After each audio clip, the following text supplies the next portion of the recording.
Pinandita Sanggraha Nusantara PSN, Koordinator Daerah Kabupaten Klungkung, sukses menggelar musyawarah tertinggi organisasi atau Lokasaba 3 pada Minggu 19 Juli lalu.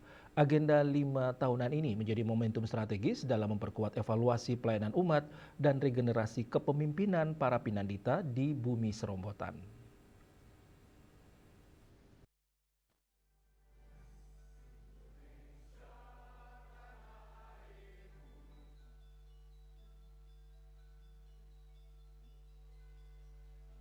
Lokasaba 3 yang berlangsung di ruang Praja Mandala kantor Bupati Klungkung ini diawali dengan persembayangan bersama memohon tuntunan Ide Sang Yang Widiwase. Acara turut dihadiri jajaran Pemda Klungkung dan PHDI serta ratusan pemangku utusan dari seluruh kecamatan di Kabupaten Klungkung. Dalam sambutan tertulis Bupati Klungkung Made Satrio yang dibacakan Kepala Kesbang Pol Idewo Ketut Sweta Negara, ditekankan pentingnya penguatan pemahaman sastra suci sebagai benteng umat di era digital dan kecerdasan buatan. Dalam laporan kepengurusan dan sambutan pembukaan, Lokasaba 3 bukan sekedar agenda rutin penggantian pengurus, melainkan wadah evaluasi terhadap dinamika pelayanan ritual dan keagamaan masyarakat yang kian berkembang. Pemerintah daerah Kabupaten Klungkung beserta jajaran PHDI turut memberikan apresiasi setinggi-tingginya atas pengabdian tulus para pinandita selama ini. Keberadaan PSN dinilai sangat vital dalam menjaga keharmonisan, kondusivitas, serta kelestarian adat dan budaya Hindu di Klungkung. Melalui musyawarah mufakat, Lokasaba 3 berhasil menetapkan 3 prioritas strategis yakni pelatihan tatwa dan sasana pemangku, sinergi pelayanan upakara dan peningkatan kesejahteraan anggota.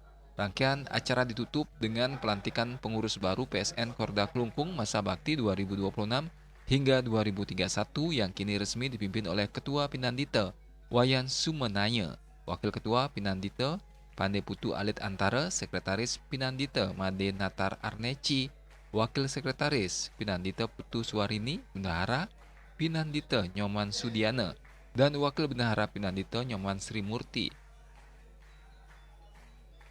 Menurut laporan Ketua Panitia Pinandita Pande Putu Alit Antara SPD MPD, adapun operasional dan pelaksanaan Lokasaba 3 ini bersumber dari kas PSN Korda Klungkung, bantuan Bupati Klungkung, bantuan PHDI Klungkung, dan bantuan PSN Korwil Bali serta punya dari para anggota PSN Korda Klungkung. Untuk meningkatkan profesionalisme para perohaniawan, PSN Bali sejak tahun 2017 secara konsisten menyelenggarakan diklat Brahma Widya yang materinya meliputi teologi dasar, teologi kepemangkuan, hingga teologi kesulunggihan. Program ini bahkan turut diikuti oleh peserta dari luar negeri. Ia juga menginformasikan bahwa pada bulan Oktober mendatang PSN Pusat akan menggelar Mahasaba di Bali untuk memilih kepengurusan tingkat nasional. Pinandita berharap pemerintah daerah terus memberikan perhatian lebih kepada para pemangku yang selama ini bertugas menjaga ketentraman batin masyarakat. Humas PSN melaporkan